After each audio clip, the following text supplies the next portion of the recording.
This is why it's better to have one friend that you hang out with regularly instead of having a big group of friends. And trust me, you're going to want to listen to this story time. So when I was a sophomore in high school, I was kind of going through an identity crisis, and low-key still am. I went to a predominantly white school for the majority of my life, so let's just say I was extremely whitewashed. It was one of those times in my life where if a white person said the N-word around me, I would just laugh. Not because I didn't know it was wrong, but because I wanted to be accepted and I wanted to be like everybody else, and I seeked validation. Sophomore year was really when I started to become who I am today. I wanted to learn way more about my culture and my background, so I started becoming friends with people from other schools that are more diverse. Eventually, I met this group of girls, and I thought these girls were going to be the sweetest girls I would ever meet. Now, this friend group was serving flavor. I'm talking diverse to the T. One night, we decided that we were going to spend the night at one of the girls' houses. Let's call this girl Sally. I kept getting lost on the way to Sally's house, and I thought it was because I didn't know the area that well. Keep in mind, that's what I thought was the reason. I get there and we watch like 4 or 5 movies before I end up falling asleep. And when I wake up, I was in a room full of grown-ass men staring at me. Storytime part 2 of why it's better to have one loyal friend instead of a big group of friends. I forgot to mention in part 1 that when I arrived, the men were already there. Mind you, we were in sophomore year. These men looked like they were in college. So I was already a little thrown off, but I trusted it because I was with my friend. When I wake up, these men are like staring at me, but they try to look away really fast, but I could tell that they were staring at me. I start thinking the worst of the worst. I try to think of any possible way that I could get out of there, whether it was physically or mentally. So I pretend to fall asleep just to escape the reality of it. But then one of the men at the bottom of the bed starts rubbing my feet. I immediately kick my leg so I can get his hands off. Now I'm thinking he's gonna be mad and I'm gonna get fucking attacked. So I try to make small talk to loosen the tension. So I look at the guys and I'm like, hey, do you know where the girls went? One of them looks at me and says, oh,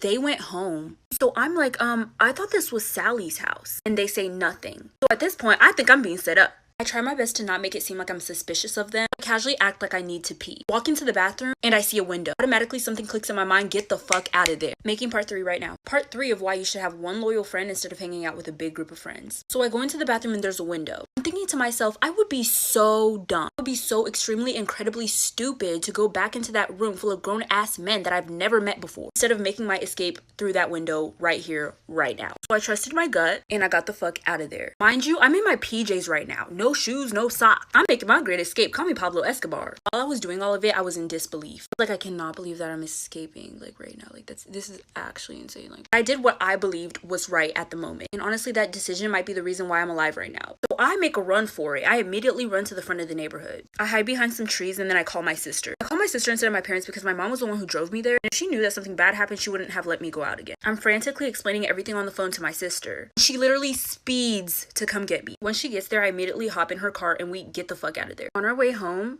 I get a text from Sally. Last part is part 4. I'm making that right now. Part 4 of why you should have one loyal friend instead of having a big group of friends. So I'm on my way home and I get a text from Sally. Hey girl, where are you? We went to the gas station to get some milkshakes. You could have came with, but you were already asleep. I didn't even respond. I just blocked all of them because I know damn well that they were not getting milkshakes. Because 1, why didn't they wake me up to get milkshakes? Because I wasn't the first person to fall asleep. I'd never fall asleep first at somebody's house with a big group of people. I saw somebody else who looked like they were sleeping, so I thought that I was going to fall asleep too. 2, why were all those grown ass men there? Nobody told me that they were going to be there. Like I said, we were sophomores. These men were in college. Maybe even graduated from college. They were grown. 3, why would she lie about it being her house? 4, why did the boy say she went home? And remember when I said I kept getting lost because I didn't know the area? Once I went back to look through the messages that I had with those girls to see if there was anything fishy going on, I noticed that they were all sending me different addresses. Either one number would be off or a letter would be off. They definitely were planning something because they were trying to get me there late. I haven't seen or talked to those girls since then. Okay, quick story time since I still have my makeup on. Let me tell you about this old lady that tried to fight me at Walmart. PSA to this old lady, if you're watching this, you could still get slapped any day. I don't like you and I'm willing to fight still. Waiting for you to try it the second time. Anyways, let's get into it. I was at Walmart with my sister because I go everywhere with my sister. We were just looking for hair accessories because you know at Walmart sometimes they have those hidden gem items that you probably never thought would be there, but they're there and it's really cheap. So we go there to look for some cute hair accessories. I would just like to clarify that this old lady was white and I had a blonde wig on. Yeah, this old lady pulls up on us and she's like, one thing about me is I hate when people stare at me. What are you staring at?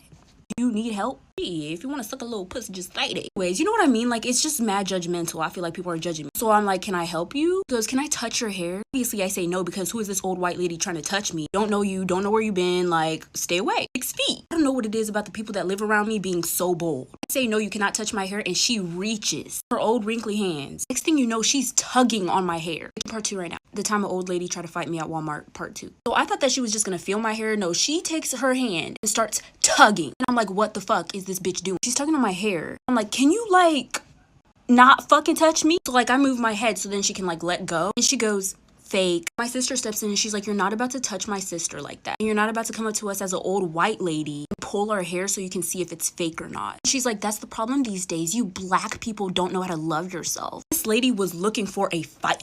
I was ready to fight. Something about me and my sister, we do not let nobody disrespect us. You're old, black, white, short, 4-year-old, we will get on your ass. So we like, hold on. You're not about to walk up to us and disrespect us, our space and our bubble and our privacy. You're not about to come up to us and try to pick an argument with us. Old as she is, I'm surprised she didn't have a heart attack. There was a worker really close by, so they came and was like, okay, what's going on? I was like, before I put this old white lady in her grave, her have an early funeral, you better get her. As she was walking away, she was saying all types of racial slurs. Me and my sister did not give one fuck and went about our day. Period. Story time at the time I dated a married man and his wife walked in on us. Mind you, I am 17, child. I promise it will all make sense at the end, just keep watching. This literally happened in June. I turned 17 in May. I had just turned 17. Just makes everything worse. Let's just get into it. So at this time, my TikTok page was like plummeting. After I exposed my racist school and I started getting all those death threats, I basically had to stay off TikTok for a while and social media in general. So I wasn't really getting a lot of notice from anyone. But one day I noticed that this guy was liking all of my videos. Let me tell you this, man.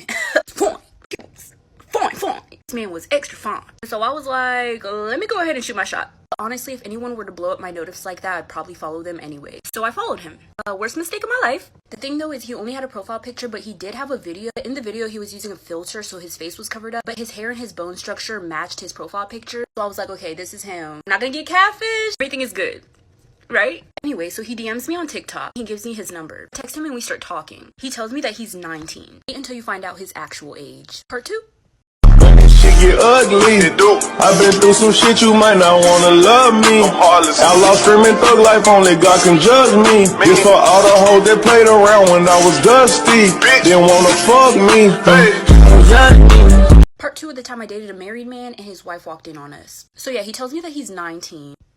I'm 17, so I was thinking it's only 2 years and we're both at a very mature age. I was like, okay, that's fine. So we start talking more and we click like this. I really thought that I found the one for me. We had the same personality, same humor. We were interested in the same things. I had been single for 17 years, so I was excited. We keep talking and we plan to hang out one day. He said he wanted to take me on a little date or whatever. I was like, free food. Say fucking Liz. So he comes to pick me up and we go out to a restaurant. Everything's good. I go home. Everything's fine. After that, we plan to hang out again and we go on another date. Everything's good. Everything's fine. Get home safely and I think everything's going good. But things start to get a little weird because the more as time went on, the more we would text and the more we would call. He started to randomly hang up when we were on FaceTime, or he would randomly put me on mute, or he would talk really quiet. I would ask him like why he was doing that and he would say, oh, my phone is glitching. Me being a dumb bitch, I believed it. I was like, you know what? All men aren't trash. Let me give him a chance. We continued to hang out. We hang out like 4 or 5 times until the night his wife came home. Part 3 of the time I dated a married man and his wife walked in on us. Okay, so since everything's going good, we continue to go on dates. We go on 3 or 4 dates and the last time we hung out was at his house. I was kind of confused on how he had a house at 19, but he said that he had a family business that he invested in. That's how he made his money, so he basically had his life set up for him. So I'm thinking, child, oh, he got money. He's cute. He has a nice personality. He's sweet. Like, what could go wrong? Here's what went wrong. So like I said, the last time we hung out was at his house. We're at his house, everything's good. We're watching a movie and a knock on the door. It's like, okay, it's probably just like, I don't know, a delivery. He's gonna tell me, go in that room. Like, trying to rush me, like, go in that room, go in that room. Obviously, something fishy is going on here if he's trying to rush me to hide. So I'm like, what's going on? His wife, who is the one who was knocking on the door, heard my voice and starts yelling. So now I'm like, what did I just get myself into? I am not trying to fight nobody today. I'm definitely not gonna fight over no boy. So I'm just looking at him like, you got some explaining to do. So he goes and opens the door for his wife. And this is what happened. Story time at the time I dated a married man and his wife walked in on us. So I'm at his house and his wife knocks on the door. She's yelling. She's clearly mad. And I'm like, I am not about to get beat up. I have to defend myself. Because we all know those girls that get mad at the girl that their boyfriend cheats on them with instead of getting mad at the boyfriend. So I had to prepare myself. I put my shoes on. I had some rings in my purse. I put those on. I was ready to fight thinking I was going to get attacked. So I had to defend myself. Yeah, so he goes to open the door for his wife. She walks in and stares dead at me. And I'm just like the most awkwardest thing ever. She looks at him and screams, you have kids! At that point, I was ready to go because I know I just got catfished. She starts going off on him and I have really bad anxiety, so I zone out. And she looks at me and she goes, who the hell are you? I snap back and I'm like, I'm 17. I don't know what's going on. I don't want any part of this. I was so fucking scared. I just wanted to get out of there. It's like, I did not know. I will leave right now. So I left. I called a friend to come get me because he's the one who drove me to his house. I don't know what happened with them, but I received this text message an hour later from his phone. Part 5 of the time I dated a married man and his wife walked in on us. So after I received that text message from her, here it is again.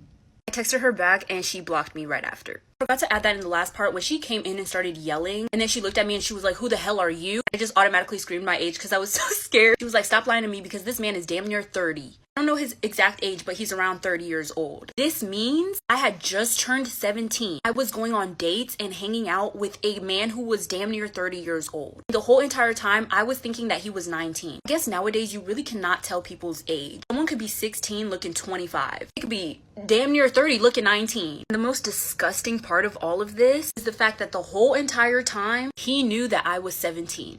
Cause I've been busy, I've been chasing waterfalls. I stopped believing in some kind of miracle, and I've been staring at the sun for too damn long. But when I opened up the door, they led me back to you.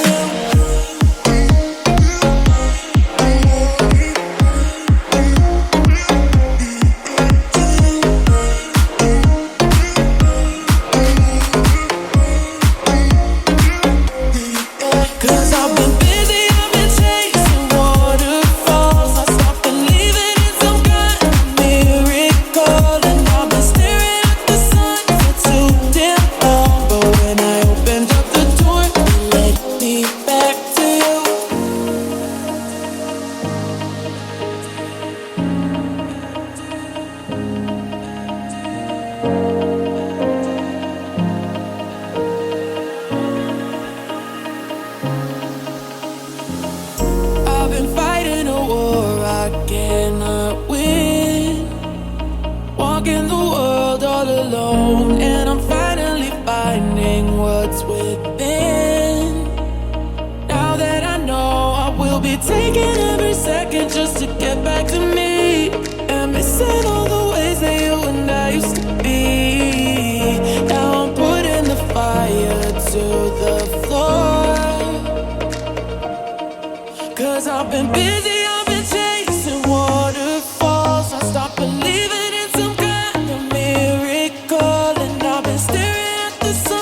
too damn long, but when I opened up the door, they led me back to you. Sent me all their messages, which will be posted on my Instagram story. And I found out that those messages were from the day before I caught them together, which happened the next day. Part 2 of the time my mom cheated on my dad with my ex-boyfriend. Receipts included. So like I said, I saw these messages on my mom's phone between her and my ex-boyfriend. Here they are again. I wasn't paying attention to the date, so I thought they were old. Until the next day. So I'm with my friend and I'm in the passenger seat of her car. I open Snapchat and I accidentally click on Snap Maps. I see something weird. It says my ex is at my house. I'm thinking it has to be a glitch because why the fuck is this man at my house? We're somewhat close to my house, so I asked if we could pass my house real fast just to see if he was actually there. We drive past and we see his car in the driveway. And then we see him get out of his car. I'm trying to see what the fuck is up because after those text messages I saw, I don't trust him. I'm on they ass like back pockets. I tell my friend, park behind this big ass tree, girl. We finna watch. So he walks up to the front door, and before he even knocks, before he even rings the doorbell, my mom opens the door, smiling all big and shit, and she opens her arms and hugs him. So she was expecting his arrival. But that was just a little friendly hug, right? You know, nothing too crazy. And they both proceed. This was a team effort to kiss. I pass out. Part 3 gets crazy. Part 3 of the time my mom cheated on my dad with my ex-boyfriend. Receipts included. After I see on Snap Maps that he's at my house, me and my friend drive past my house to see if he was actually there, and his car was in the driveway. My mama opens the door for him before he even knocks. Then me and my friend witness them lock lips. At this point, my blood is cold. The way I hop out that car faster than you could say homewrecker. So there I am running towards them. Obviously, they see me running towards them, eyes wide open, and they start looking at each other. I'm like, hey, don't look at each other, look at me. Look over here. What y'all staring at each other for? So I asked them if I just saw what I just saw. Obviously, they try to gaslight me. My friend was there and she saw it, so ain't no fooling me. So I'm screaming at them and I'm going at it. And they're screaming back like they didn't just do what they did. Our neighbor, who is a cop, hears us arguing and comes outside and tries to defuse the situation. He asks us what's going on. I just tell him that everything's fine and then we go inside. So we go inside and I sit them both down. I'm more curious as to how they even formed this whole entire relationship. So I tell my ex that I won't expose him if he sends me all the messages between him and my mother. Making part 4 right now. Part 4 of the time I found out my mom was cheating on my dad with my ex-boyfriend. So once I caught them, I told my ex-boyfriend that I wouldn't say anything to anyone if he sent me all the messages between him and my mother. There my mom was, still trying to lie about it, still trying to deny it. Like me and my friend did not just see them both trade spit. He ends up agreeing and there my mom is just looking dumb. And she says, if he sends you these messages, you're not allowed to tell your dad. I was like, yeah, sure, whatever. Obviously, I was still gonna tell my dad. All of those messages are posted on my Instagram story. So I did end up telling my dad, and he divorced my mom. Not surprised, it was gonna happen anyways. Their relationship was going down the drain. We both move out, and then I stay with my dad until I go to college and get my own dorm. I still talk to my mom every now and then because she was never a bad mom. I never understood and will never understand where this whole thing came from. Just that one incident was traumatizing and uncalled for. Our relationship after that was never the same. It was just always awkward. Last thing I heard about my ex was that he moved to state.